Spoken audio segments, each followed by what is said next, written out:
Schneider. La parole est à Madame Maude Gattel pour le groupe démocrate.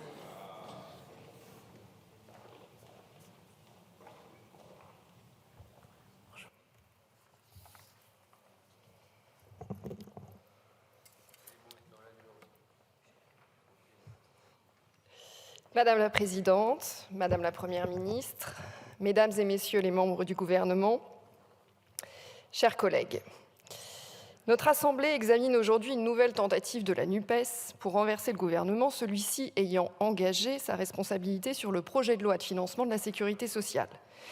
Une NUPES ressuscitée pour l'occasion, au pire moment, compte tenu des propos ignobles tenus hier. Il a fallu, une fois encore, que vous déposiez une motion de censure dans un réflexe quasi pavlovien.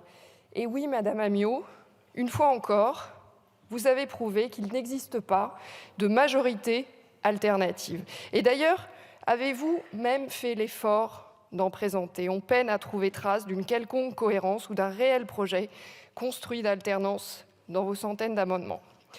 Alors, vous ne l'avez pas dit, Madame Amiot, dans votre discours, mais dans la motion de censure, vous dénoncez un projet qui, je cite, « détricote la sécurité sociale et brutalise notre hôpital public et ses soignants ». Or, les mots ont un sens. Les mots ont un sens.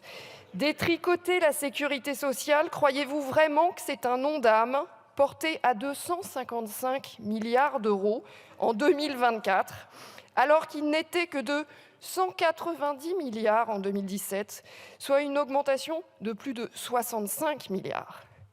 Brutaliser notre hôpital public et ses soignants, c'est ainsi que vous qualifiez la continuation des revalorisations salariales issues du Ségur pour un montant de 3,3 milliards d'euros. Le PLFSS est un tiers de la richesse nationale. Quel autre pays consacre autant à la solidarité que la France? On peut parfaitement avoir des divergences sur les évolutions et les priorités données à notre système de santé. Mais arrêtons de faire croire aux Français que notre pacte social est mis en cause. C'est saper les fondements de notre modèle qui fait notre fierté. C'est le contraire. Et ce projet de PLFSS répond aux défis qui sont devant nous, notamment la question du vieillissement, tout en renforçant notre pacte social. À force de jouer avec les mots, on abîme profondément, et je le crains durablement, notre démocratie.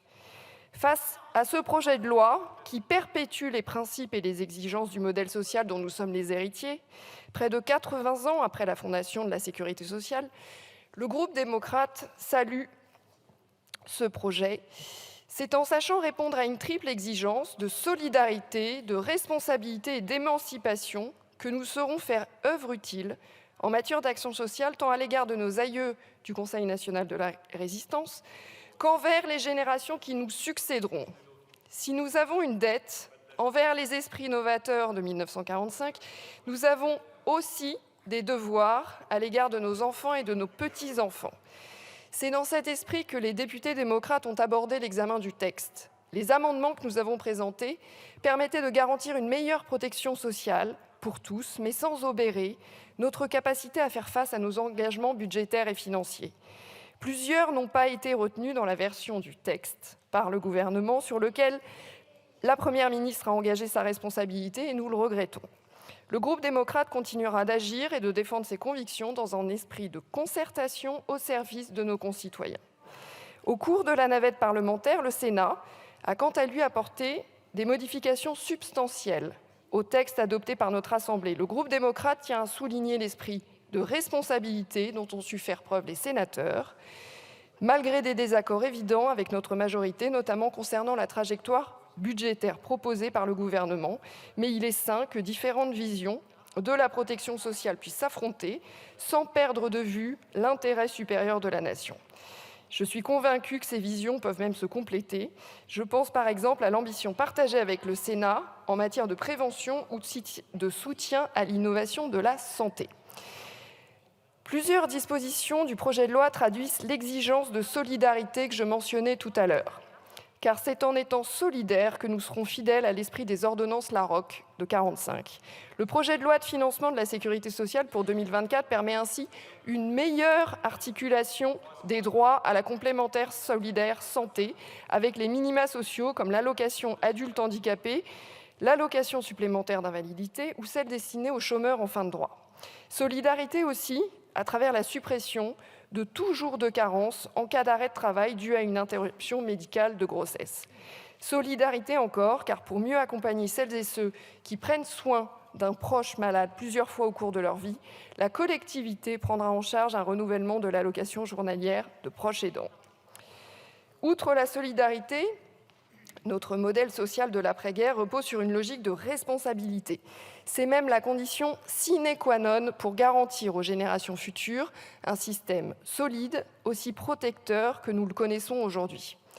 Les dépenses doivent être compensées par des recettes équivalentes. C'est aussi simple que cela. Transmettre à nos enfants des comptes en grave déficit d'année en année, c'est les condamner à porter le fardeau d'une dette sociale qui n'est pas la leur, mais la nôtre.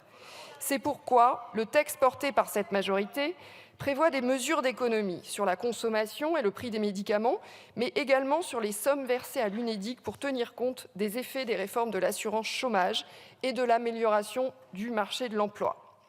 Également, le projet de loi de financement de la sécurité sociale vise à diminuer les arrêts de travail non justifiés et à inciter au recours au transport partagé. Le PLFSS permet aussi à la fois de veiller à ce que les grandes plateformes payent ce qu'elles doivent en renforçant les obligations déclaratives et d'améliorer la couverture sociale des micro- et auto-entrepreneurs. Cette lutte contre la sous-déclaration des revenus, dont le manque est gagné, est estimé à plusieurs centaines de millions pour nos comptes sociaux, est essentielle pour nos comptes publics comme pour l'acceptabilité des prélèvements sociaux. Enfin, agir de manière responsable, c'est être mieux préparé aux crises. Le projet de loi présente dès lors plusieurs mesures pour lutter contre les pénuries de médicaments, mesures qui apporteront une réponse à l'inquiétude justifiée de nos concitoyens. À mon sens, la sécurité sociale remplit pleinement son rôle lorsqu'elle permet à chacun d'être acteur de son destin, notamment face à la dégradation de l'état de santé. C'est tout l'objet des rendez-vous aux âges clés de la vie que le projet de loi propose de plus facilement généraliser, comme de la prise en charge inédite des moyens de contraception ou de la généralisation de la vaccination HPV.